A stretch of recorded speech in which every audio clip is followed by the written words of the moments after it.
Good morning dear friends. आज हम पढ़ेंगे मानव नेत्रता रंगों का इंद्रधनुष। तो मानव नेत्र में क्या क्या होता है आज पढ़ेंगे हम। जो प्रकाश की किरण है वो आँखों पर पड़ती है तो प्रतिबिंब कैसे बनता है, हमको चीज़ें रंगीन कैसे दिखाई देती हैं और चित्र सीधा उल्टा कैसे बनता है, दिमाग उसको सीधा करती है। ये सारी चीज़ें हम मानव नेत्र में पढ़ेंगे। तो आइए लेट्स स्टार्ट। मानव नेत्र। मानव नेत्र की संरचना कुछ इस तरह से होती है, एकदम गोल तरह की होती है और ये ऊपर का जो नेत्र का भाग होता है ये उभरा हुआ होता है। ठीक है, ये जो उभरा वाला भाग होता है इसको बोलते हैं कार्निया। कार्निया और कार्निया में ब्लड सर्कुलेशन नहीं होता है, इसीलिए कार्निया का ऑपरेशन करना आसान होता है, क्योंकि उसमें किसी भी मनुष्य के कार्निया को लगाकर किसी भी दूसरे के मनुष्य के कार्निया को फिट किया जा सकता है। इससे कोई साइड इफेक्ट नहीं होती, क्योंकि उसमें ब्लड नहीं है तो इसलिए इन्फेक्शन का खतरा बिल्कुल नहीं रहता है, बट सावधानी तो बरतनी पड़ती है। ठीक है, तो आज हम पढ़ेंगे मानव नेत्र। मानव नेत्र गोल संरचना होती है जिसके बाहर का ओर आवरण चढ़ा होता है। ठीक है, अब देखिए ये वाला जो पार्ट है, ये वाला पार्ट कहलाता है कॉर्निया। इसके अंदर जो इसको ये इस वाले पार्ट को बोलते हैं नेत्र तारा, उसमें जलीय द्रव्य होता है। कैसा होता है? जलीय द्रव्य।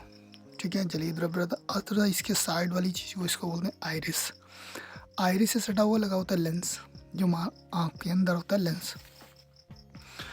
आगे पूरा कांच का द्रव अंदर वाइट कलर का भरा होता है। इसके पीछे होती है रेटिना।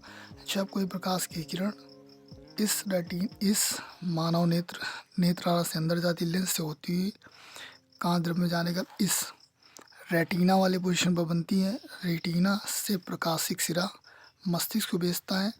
मस्तिष्क में इसका जो रेटिना पर जो प्रतिबिंब बनता है वो उल्टा बनता है और मस्तिष्क इसको सीधा करके उसको समझता है।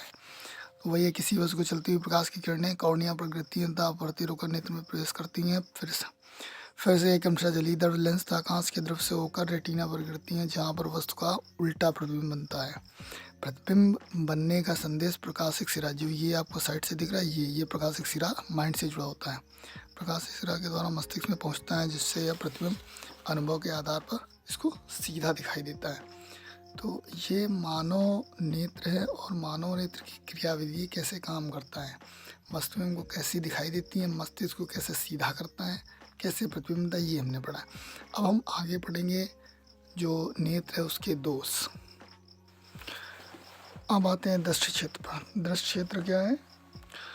दृश्य मानव नेत्र का वह भाग कहलाता है जिससे मानव दोनों तरफ से देख सकता है। एक आंख की दृष्टि से 150 होता है, दोनों नेत्रों द्वारा हमारा दृष्टि कितना हो जाता है? 180 डिग्री हो जाता है। इसका मतलब है कि अगर एक आंख बंद करके देखा जाए तो उसमें 150 डिग्री का कोण बनेगा और दोनों आंखों से देखा जाए तो 180 डिग्री का कोण बनेगा। ठीक है, अब देखते हैं दृष्टि दोष। नेत्र में दृष्टि संबंधी दो मुख्य दोष होते हैं। पहला है निकट दृष्टि, दूसरा है दूर दृष्टि। निकट दृष्टि दोष का मतलब होता है इसमें निकट या पास की में रखी वस्तु स्पष्ट रूप से दिखाई देती है, परंतु दूर रखी वस्तु को स्पष्ट नहीं दिखाई देती है। कारण क्या है इसका? नेत्र लेंस की वक्रता बढ़ जाए जिससे इसकी फोकस दूरी कम हो जाती है। नेत्र लेंस और रेटिना के बीच की दूरी बढ़ जाती है। अब देखो इसको चित्र के माध्यम से हम पढ़ेंगे ये कैसे बढ़ जाती है। ये देखिए निवारण क्या इसमें अवतल लेंस का उपयोग किया जाता है। कैसे? ये देखिए, ये जब बीमारी होती है तो क्या अनंत से आने वाली किरणें लेंस से टकराने के बाद ये जो वक्रता केंद्र ये रेटिना से पहले बढ़ जाता है। इसका मतलब क्या है? ये रेटिना से पहले बन गया, जबकि ये कहाँ बनना चाहिए? रेटिना पर। जैसे पास में फोकस दूरी पर निकलने वाली वस्तु ये सीधा रेटिना बनती है। ठीक, तो ये अनंत वाली वस्तु कहाँ आ जाए? फोकस पर। देखो ये अनंत वाली वस्तु कहाँ पर आ जाए? फोकस पर। तो हमें ऐसा प्रतीत होता है। और लेंस कौन सा हमने यूज़ किया है? अवतल। कौन सा? अवतल। समझ गए?